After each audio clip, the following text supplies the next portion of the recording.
حضرت نظام الدین اولیاء رحمۃ اللہ علیہ کے سب سے چہیتے اور قریبی مرید حضرت امیر خسرو رحمۃ اللہ علیہ تھے۔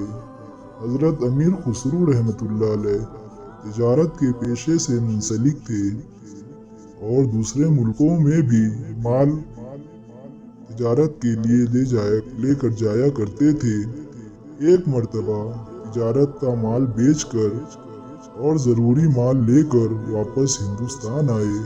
ابھی دہلی سے دور ہی تھے کہ ایک شہر میں ایک آدمی کو دیکھا جو جوتوں کی ایک جوڑی کو فروخت کر رہا تھا۔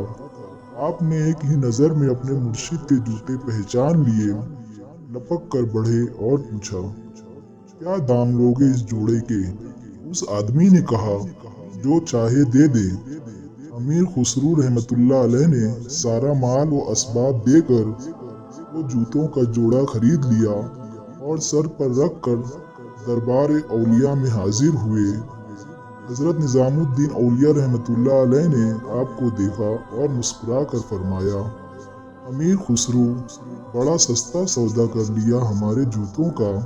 امیر خسرو نے مرشد کے جوتے سر پر رکھے مسکرا کر ادب سے سر جھکا لیا۔